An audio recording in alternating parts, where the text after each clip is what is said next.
Ghevande film production प्रस्तुत करत आहे भारतीय संविधान सन्मान रैली।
सर्व सैनिक या ठिकाणी डॉक्टर बाबासाहेब आंबेडकरांच्या सन्मानार्थ आणि भारतीय संविधानाच्या सन्मानार्थ या ठिकाणी आपली वंदना आणि सन्मान करणार आहे। या ठिकाणी विनंती करतो त्यांनी पुढे जय हिंद, जय संविधान, जय भारत। सर्वांना विनंती आहे की आपण थोडंसं भीतीमध्ये उभं राहावं। डॉक्टर बाबासाहेब आंबेडकर यांना सर्व नागरिक, समता सैनिक दल, महार रेजिमेंट सैनिक, मराठा रेजिमेंट, बिहार रेजिमेंट, सर्व रेजिमेंटचे सैनिक सर्वांना क्रांतिकारक जय भीम आणि जय संविधान, जय भारत। 26 नोव्हेंबर संविधान दिवसाच्या महार रेजिमेंट तर्फे यश शक्ती आदिवासी सैनिक बौद्धिस्ट वेलफेअर असोसिएशन महाराष्ट्र राज्य या संघटनेतर्फे महाराष्ट्र संघटनेतर्फे सर्वांना हार्दिक शुभेच्छा, हार्दिक शुभेच्छा, हार्दिक शुभेच्छा। भारत के संविधान निर्माता, संविधान के जनक डॉक्टर बाबा साहेब अम्बेडकर और महामानव को सलामी देंगे। सलामी जय हिंद, जय हिंद, जय हिंद, जय संविधान, जय संविधान, जय संविधान। डॉक्टर बाबा साहेब आंबेडकरांचा, डॉक्टर बाबा साहेब आंबेडकरांचा, भारतीय संविधानाचा, भारतीय संविधानाचा। यानंतर आदरणीय दामाडे साहेब सूत्रसंचालन समाप्त की रॅली झाल्यानंतर गांधी भवन मध्ये एक छोटासा सभा आपण आयोजित केली आहे संविधानाला समर्पित। त्यासाठी सगळ्यांनी उपस्थित राहावं। रॅली निघाल्यानंतर सगळ्यांनी 2-2च्या लाईन मध्ये उभं राहायचं आहे। त्यामुळे आपण काही घोषणा देणार आहोत। त्यामध्ये भारताचे संविधान, तुम्ही म्हणणार चिराई हो, चिराई हो। भारताचे संविधान, भारताचे संविधान। त्यानंतर दुसरी घोषणा आपण देणार आहोत, भारतीय राज्यघटनेचा विजय असो, भारतीय राज्यघटनेचा, भारतीय राज्यघटनेचा। तिसरी आपण घोषणा देणार आहोत, भारतीय राज्यघटनेचे शिल्पकार डॉक्टर बाबासाहेब आंबेडकरांचा, डॉक्टर बाबासाहेब आंबेडकरांचा। अशा पद्धतीने आपल्याला या 3 रॅलीमध्ये अतिशय शांततेने, शिस्तीत आणि अतिशय बुलढाणेकरांचं मन भारावून जाईल. भारताचे एक सार्वभौम समाजवादी धर्मनिरपेक्ष लोकशाही गणराज्य घडवण्याचा व त्याच्या सर्व नागरिकांस सामाजिक, आर्थिक व राजनीतिक न्याय, विचार, अभिव्यक्ती, विश्वास, श्रद्धा व उपासना यांचे स्वातंत्र्य, दर्जाची व संधीची समानता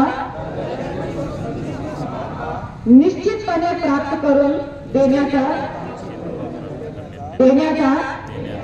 आणि त्या सर्वांमध्ये व्यक्तीची प्रतिष्ठा व राष्ट्राची एकता आणि एकात्मता यांचे आश्वासन देणारी बंधुता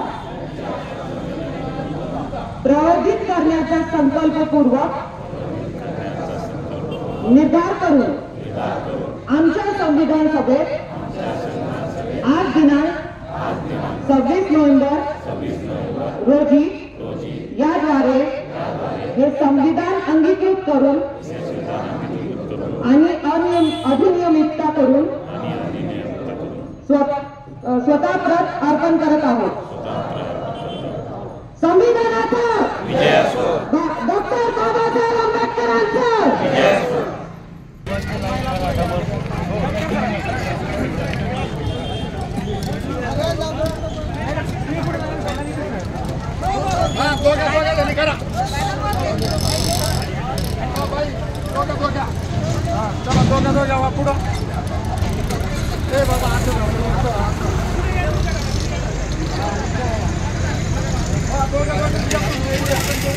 भारतीय संविधानाचा भारतीय संविधानाचा डॉक्टर बाबासाहेब आंबेडकरांचा विजय असो. बाबासाहेब आंबेडकरांचा विजय असो. भारतीय संविधानाचा विजय असो. भारतीय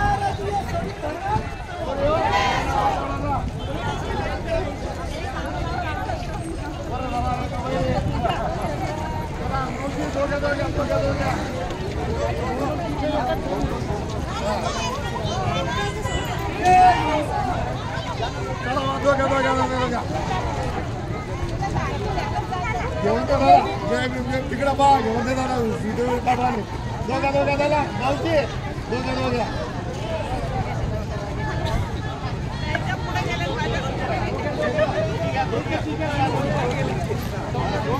पहिले कोण बाजून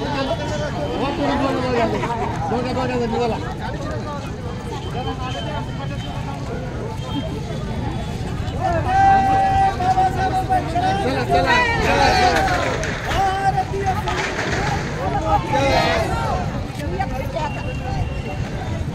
चला पुढे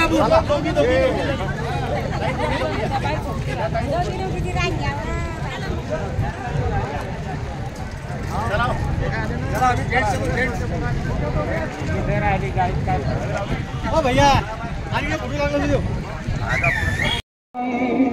गणराज्य घडवण्याचा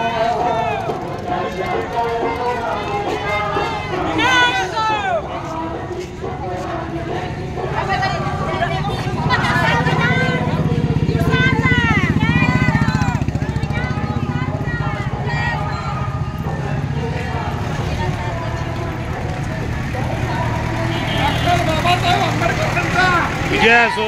डॉक्टर बाबासाहेब आंबेडकरांचा विजय असो.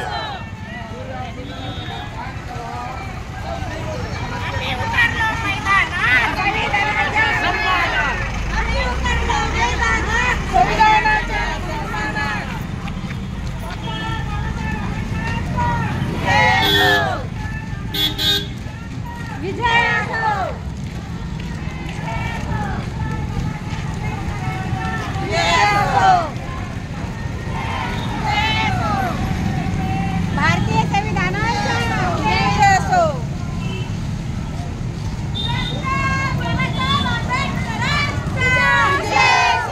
डॉक्टर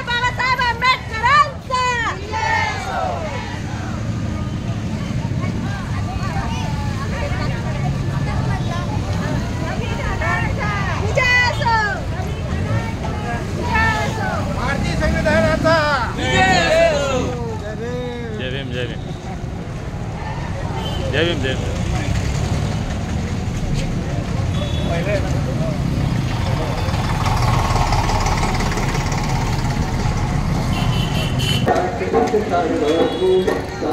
डॉक्टर बाबासाहेब आंबेडकरांचा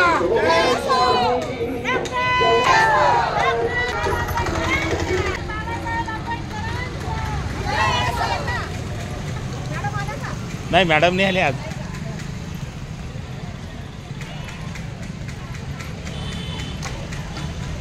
एक नाना देईल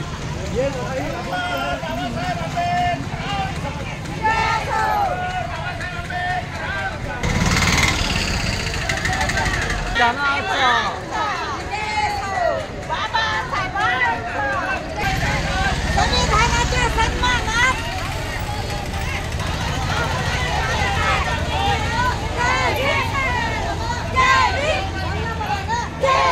डॉक्टर बाबासाहेब आंबेडकरांचा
विजय मिळाला फोटो काय सासरी पोलीस खात्यामध्ये होते त्याबद्दल आम्ही बोलून आलो तेव्हा ते रिटायर झाले 87-88 वय झालं त्यांचं त्यांची भाषे बॉय आहे जवाई बॉय आहेत आणि आमची सासरा बा लागत होते त्यांची पद्धती माझ्या भावाला जगदीव जाधव चिखलीला होता बरोबर लहान भावाची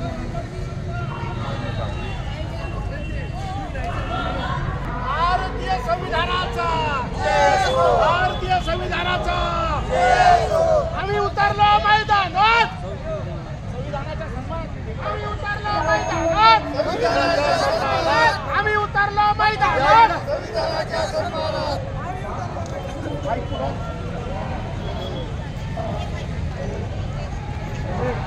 डॉक्टर बाबासाहेब आंबेडकरांचा विजय भारतीय संविधानाचा विजय 18 दिवस या अथक परिश्रमातून या संविधानाचं प्रारूप तयार केलं. 49 या सगळ्या इतिहासाचे आम्ही साक्षी ठरण्यासाठी आणि याचे पाईक आहोत, या विचाराचे आम्ही पाईक आहोत. संविधान आहे, या संविधानाची लढाई लढत असताना आम्ही सर्व एक आहोत.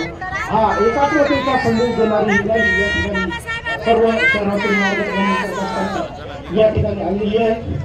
या ठिकाणी थोड्या या प्रचार सन्मान समारोपीय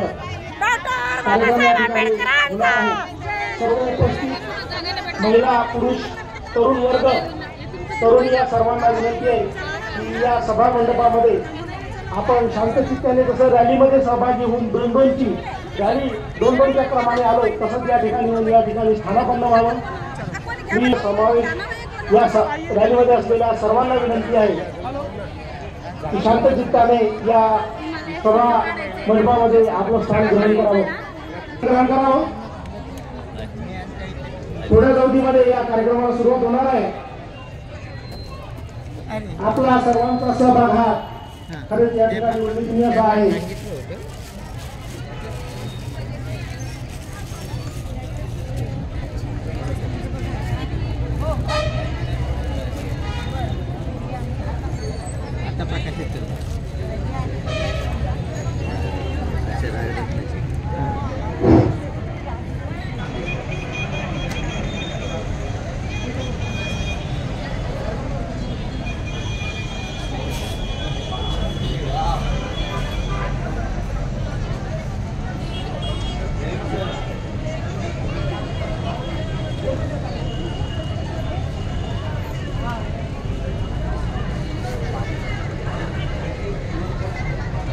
आशिष कराड यांना सुद्धा विनंती करतो त्यांनी डॉक्टर बाबासाहेब आंबेडकरांच्या प्रतिमेला पुष्प अर्पण करावं.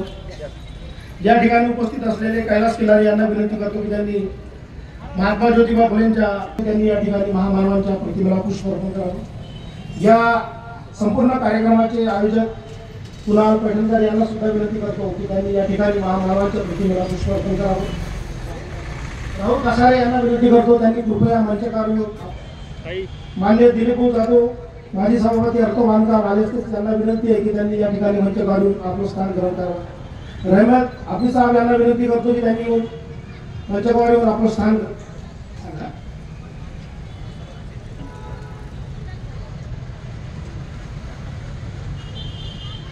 तद्वतच महामानवांच्या प्रतिमेला पुष्पार्पण करावं. पुष्प देऊन स्वागत करण्यासाठी या ठिकाणी मी आदरणीय सन्माननीय समतेचे निळे वादळाचे अध्यक्ष अशोक गाभाडे यांना विनंती करतो की त्यांनी या ठिकाणी रमेश गिवंडे साहेबांचं पुष्प देऊन या ठिकाणी स्वागत करावं. तद्वतच या ठिकाणी उपस्थित असलेले बुलढाणा जिल्हा वकील संघाचे सन्माननीय अध्यक्ष आयुष्यमान विजय हिम्मतराव सावळे साहेब यांचं पुष्प देऊन स्वागत करण्यासाठी मी गणेश झोटे यांना विनंती करतो की त्यांनी या ठिकाणी बुलढाणा जिल्हा वकील संघाचे अध्यक्ष विजय सावळे यांचं पुष्पगुच्छ देऊन स्वागत करावं.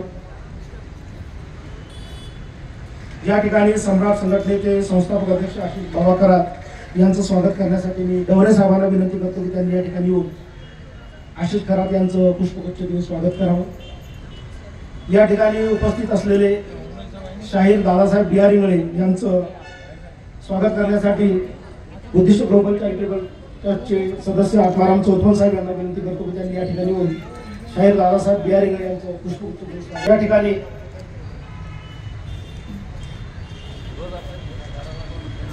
आयुष्यमान खोडके साहेब यांना विनंती करतो की त्यांनी या ठिकाणी खिलार साहेबांचं पुष्पगुच्छ देऊन स्वागत करावं. या ठिकाणी उपस्थित असलेल्या मोनिका ताई यांना या ठिकाणी मी आमंत्रित करतो की त्यांनी मोनिका ताईंचं पुष्पगुच्छ देऊन या ठिकाणी स्वागत करावं.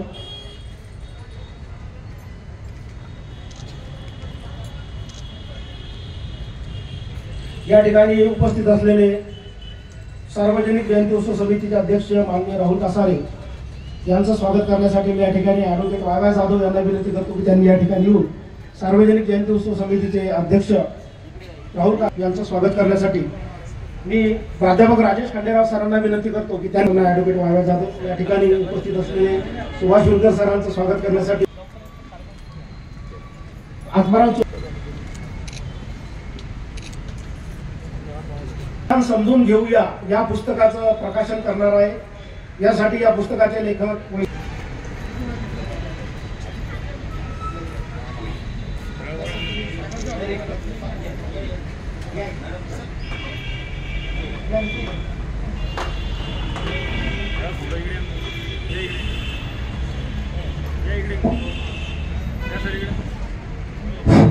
संविधान समजून घेऊया या पुस्तकाचे या ठिकाणी उपस्थित मान्यवरांच्या हस्ते प्रकाशन होत आहे. सर्वांनी टाळ्याच्या गजरात त्याला सन्मान करावा.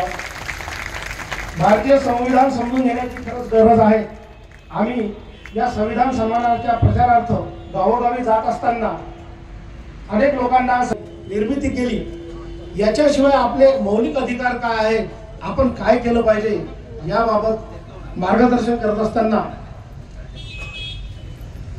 अनेक ठिकाणी आपण संविधान समजून घेण्यासाठी कमी पडतो आहोत का अशी शंका निर्माण झाली आणि त्यानंतरचा हा कार्यक्रम आयोजित करण्यात आला की खऱ्या या देशातील राज्याची परिस्थिती पाहता आपण संविधान समजून जर सांगितलं तर येणाऱ्या काळात आपण अनेक अडचणींना सामोरे जात असताना निश्चितच आपल्याला मार्ग सापडणार आहे आणि ते मार्ग दाखवण्याचं काम कोणी करणार नाही, केवळ भारतीय संविधान करणार आहे. कारण भारतीय संविधान या देशाचा सर्वोच्च कायदा आहे.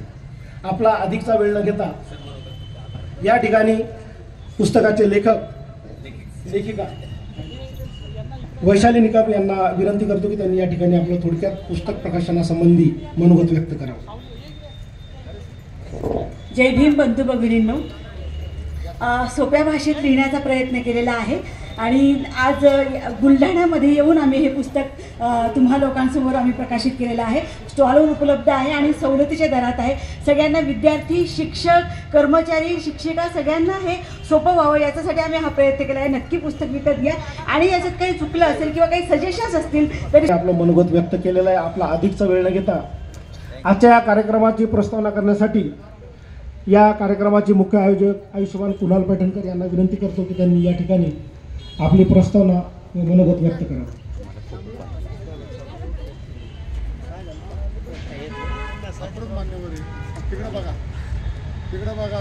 बुद्ध कुळवाडी भूषण बहुजन प्रतिपालक छत्रपती शिवाजी महाराज, राजमाता राष्ट्रमाता मासाहेब जिजाऊ, तुमच्या माझ्या स्वातंत्र्याच्या आंदोलनाला सुरुवात करणारे राष्ट्रपिता महात्मा ज्योतिराव फुले, मनुष्यत्व सारे हिरावून बक्षी, असे तयाला वेद ही सर्व काळ साक्षी, अहंकारी भूदेव मगरूर झाले, तयावेळी बुद्ध जन्मास आले म्हणणाऱ्या सावित्रीबाई फुले, छत्रपती शिवरायांचे वंशज छत्रपती शाहूजी महाराज, गुलामाला गुलामीची जाणीव करून द्या म्हणजे तो बंड करून उठेल तुकाराम महाराज, भगवान बिरसा मुंडा आणि ज्या ज्या महापुरुषांनी तुमच्या माझ्या सगळ्यांच्या उद्धाराचं कार्य केलं अशा सगळ्या बहुजनांच्या महापुरुषांना पहिल्यांदा अभिवादन करतो.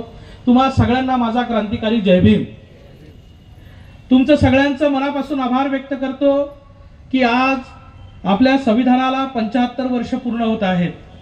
आज आपलं संविधान 75रीत जाऊन पोहोचलं आहे आणि मनामध्ये एक खूप मोठी शोकांतिका आणि मनामध्ये एक धाकधूक सुरू आहे की आम्ही संविधानाची 100री साजरी करू की नाही. मनात एक खूप मोठी शंका उपस्थित झाली आहे, मनामध्ये धाकधूक झालं आहे. मी प्राध्यापक DR माळी सरांना विनंती करतो कृपया विचार मंचावर यावर. मनात धाकधूक निर्माण झाली आहे की आम्ही संविधानाची 100वी साजरी करतो की नाही करत. डॉक्टर बाबासाहेब आंबेडकरांनी अथक प्रयत्नातून 2 वर्ष 11 महिने 17 दिवसाचा संघर्ष करून आम्हाला संविधान दिलं. आणि हे संविधान दिल्यानंतर ज्या समाजाला डॉक्टर बाबासाहेब आंबेडकरांनी याचं रक्षण करण्याची, याची समाजात जाऊन प्रचार आणि प्रसार करण्याची आणि ज्या लोकांसाठी हे संविधान बनलं आहे त्या लोकांना समजून सांगण्याची जबाबदारी दिली होती. मला वाटतं 75 वर्षात या कामात आम्ही पूर्णपणे आहेत की या समाजामध्ये जाऊन समाजाचं प्रबोधन करून समाजाला संविधान समजून सांगणं महत्वाचं होतं. काय संविधान फक्त मांग महार चंबारासाठी आहे? माझा एक प्रश्न आहे तुम्हाला. संविधान मांग महार चंबारासाठी आहे? नाही. या जगात ज्या दिवशी जे बाळ कोण्याही जातीचं, पंथाचं, कोण्याही धर्माचं असेल ते ज्या दिवशी जन्माला येतं त्या दिवशी तो या देशाचा नागरिक असतो, अशी अनाटमेंट डॉक्टर बाबासाहेब आंबेडकरांनी संविधानात करून ठेवली आहे. तो पैदा झाला म्हणजे त्याचं नाव दाखल्यावर येतं की नाही? बर्थ सर्टिफिकेट, जन्माचं प्रमाणपत्र. जसा त्याचा जन्म झाला तसा तो जन्मल्याबरोबर संविधानाच्या दायऱ्यात येतो आणि मरेपर्यंत ज्या दिवशी आम्ही त्याला चितेवर जाळतो त्या दिवशी मृत्यूचं प्रमाणपत्र मेल्यावरही त्याला मरताना संविधानाचाच अधिकारात राहून मरावं लागतं. मी पहिले म्हटलं की का आमच्या सिलेक्टेड कमी जातीच्याच लोकांसाठी फक्त संविधान आहे का? तर नाही. या देशामध्ये राहणाऱ्या प्रत्येक नागरिकाला संविधानाने अधिकार दिलाय. सर्वात मोठा अधिकार मताचा अधिकार आहे ना.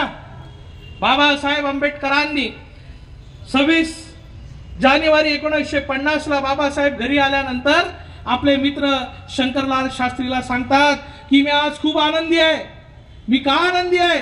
मी यासाठी आनंदी आहे कारण मी या देशामध्ये पहिले राणीच्या पोटातून राजा जन्माला यायचा आणि आज मी या संबंध देशाला, इथल्या 85% बहुजन समाजाला, शोषित पिढी समाजाला एक मताचा अधिकार दिलाय. पहिले राणीच्या पोटातून राजा जन्माला यायचा, आता मतपेटीतून राजा जन्माला येईल. पण ज्याचा जन्म होतो बगर मायेचा त्याचा जन्म होत नाही. बगर मायेचं कुणी जन्माला येतं का? नाही. जी स्वतःला लोक उच्च पदस्थ समजतात, आमदार खासदार समजतात, यांना पैदा करणारा कोण आहे? याला पैदा करणारा डॉक्टर भीमराव रामजी आंबेडकर आहे. जर त्यांनी संविधानामध्ये आम्हाला मताधिकार दिला नसता तर कोणीही आमदार, खासदार, नगरसेवक झालं नसतं. त्याचं कृतज्ञ राहिलं पाहिजे म्हणून आजच्या कार्यक्रमाचं आयोजन करण्यात आलंय. आमचे वकील साहेब जे आजच्या कार्यक्रमात संचालन करतायत, आमचे प्राध्यापक सचिन खरे सर आणि असंख्य मंडळी, आमचा मुकेश आहे, तिकडे गौरव आहे, इकडे सोनू दादा आहे पाण्याचे, अशी बरीच मंडळी, आमचे गौतम पान पाटील आहे. ही अशी सगळी मंडळी एका जागेवर आली आणि एका जागेवरून आम्ही ठरवलं की ठीक आहे 75 वर्षात आमचे पूर्वज नालायक होते, आता आम्ही लायक झालो पाहिजे है ना. आमचे पूर्वज नालायक होते. का नालायक होते? ते समाजात गेले नाही, समाजातल्या लोकांना समजून सांगितलं नाही, समाजातल्या लोकांचं प्रबोधन केलं नाही. मग आम्ही ठरवलं की आम्ही आमच्या बापाला नालायक म्हणू देणार नाही, आम्ही लायक बनू म्हणून आम्ही समाजात गेलं पाहिजे. आणि आम्ही समाजात जाऊन ठरवलं 100 गावात गेलं पाहिजे आणि 100 गावात जाऊन आपल्या समाजातल्या लोकांना संविधान समजून सांगितलं पाहिजे. 16 सप्टेंबर ते 28 ऑक्टोबर पर्यंत आम्ही सगळी टीम रात्रंदिवस एक करून, मी आया बहिणींना सांगू इच्छितो, बरेच महिला आमचे मित्र परिवार बांधवी ठिकाणी आले, आम्ही 100 गावांमध्ये संविधान प्रबोधन सभा घेतल्या आणि समाजाचं जागरण केलं. आज या कार्यक्रमाचा हा समारोप आहे. डॉक्टर बाबासाहेब आंबेडकर, ज्या मान्यवरांनी माणसाचं जीवन सुकर करण्यामध्ये, त्याला चांगलं जीवन जगता यावं, समाजावर मानवावर लागलेले डाग काढून टाकण्याचं काम केलं अशा सर्व महामानवांना मी विनम्र अभिवादन करतो. मंचकावर उपस्थित असलेले सर्व मान्यवर, आपण सर्व मान्यवर, समोर असलेले सर्व मान्यवर बंधू आणि भगिनी, आतापर्यंत घटनेवर बरंच काही सांगितलेलं आहे. सर्वांनी वेगवेगळ्या मुद्द्यावर आपलं मत मांडलेलं आहे. जेव्हा आपण घटना समजून सांगतो तेव्हा आपल्याला भूतकाळात जावं लागेल की स्वातंत्र्यापूर्वी आपल्या देशामध्ये स्थिती कशी होती. त्यावेळेस वेगवेगळे प्रांत होते, वेगवेगळ्या भाषा होत्या, वेगवेगळ्या जाती होत्या, त्यामध्ये कोणाला काय अधिकार होते हे जर आपण पहिलं समजून घेतलं तर मग आपल्याला पुढची राज्यघटनेमध्ये काय आहे आणि आपल्याला काय दिलं हे आपल्याला कळायला फार उशीर लागणार नाही. नाहीतर काय होतं की घटना पण घटनेचं काय. अगोदरच्या वक्त्यांनी एकाने सांगितलं की सकाळपासून उठल्यानंतर सायंकाळची झोपेपर्यंत आपण जे काही वागतो कायद्यानुसार ते सर्व अधिकार आपल्याला घटनेनं दिलेले आहेत. मग आपलं अभिव्यक्ती बोलण्याचं स्वातंत्र्य असेल, समानतेचं स्वातंत्र्य असेल, बंधुता असेल, न्याय असेल, नंतर देशाची रचना जी आहे, न्यायमंडळ, कार्यकारी मंडळ, विधानमंडळ, वेगवेगळे न्यायालय, उच्च न्यायालय, सर्वोच्च न्यायालय, त्याच्या रचना, हे सर्व आपल्या या घटनेमध्ये तरतूद केलेली आहे.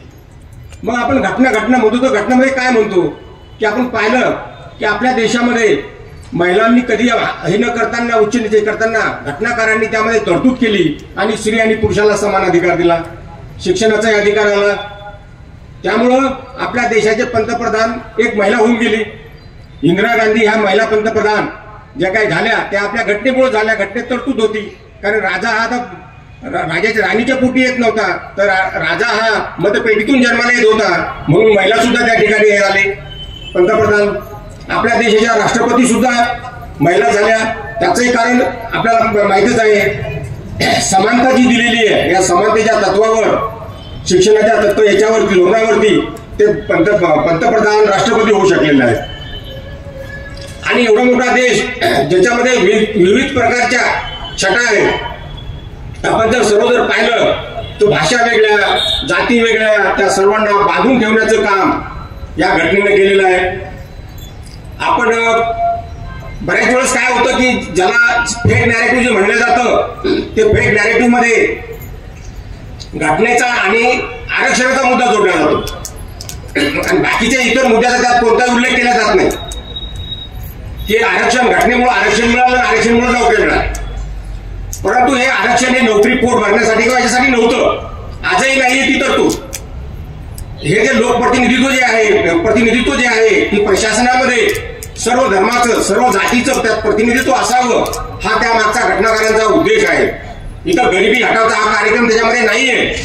म्हणून हे पहिले समजून घेतलं पाहिजे की हे काम जे आहे हे फक्त लोकप्रतिनिधित्वचं आहे. परंतु आता इथून पुढे चाललंय की नोकऱ्या सारे नोकऱ्या राहिल्यात कुठं, हाही मुद्दा आहे. नोकऱ्या जातील परंतु सारं खाजगीकरण होत चाललेलं आहे. नोकऱ्याच नाही तर नोकऱ्या मिळणार कुठून. त्यातही पुन्हा वेगवेगळे फेक नॅरेटिव्ह समोर येत आहेत. माणसाला त्यामध्ये कन्फ्युजन केलं जाते. आता या ठिकाणी जे काही संविधान जागृती त्यांनी रॅलीने जे काही काम केलेलं आहे की ग्रामीण भागात, कारण आमच्या असं लक्षात आलं की गावामध्ये जर आपण शहरामध्ये काम केलं तर तेच माणसं असतात, ते त्यांना सर्व माहिती असते. परंतु ग्रामीण भागामध्ये त्यांना घटना म्हणजे काय आहे तिथेपर्यंत पोहोचलेली नाही, त्यांना काही माहिती नसते. ते आपल्या पोटासाठी, आपल्या जे काही उदरनिर्वाहासाठी त्यांना काबाड कष्ट करावं लागतात, ते त्याच्यामध्ये ते गुंतलेले असतात. म्हणून हे प्रसाराचं जे केंद्र आहे हे शहराऐवजी आता ग्रामीण भाग घेतलेला आहे. जवळपास 100 गावं कंप्लीट झालेली आहेत. पुन्हा 200 गावाचं नियोजन आहे. त्या ठिकाणी जे काही घटना आहे त्या घटनेचे मूल्य काय आहेत की जसं पंतप्रधान सुद्धा महिला होऊ शकल्या, राज्यपालही महिला होऊ शकल्या, राष्ट्रपती होऊ शकल्या, वेगवेगळ्या. आता मी एका ग्रामीण भागातला, मी ऍडिशनल कलेक्टर होऊ शकलो, हे सर्व दिलेले आहे. घटनेमुळे मी होऊ शकलो, बाबासाहेबांमुळे होऊ शकलो.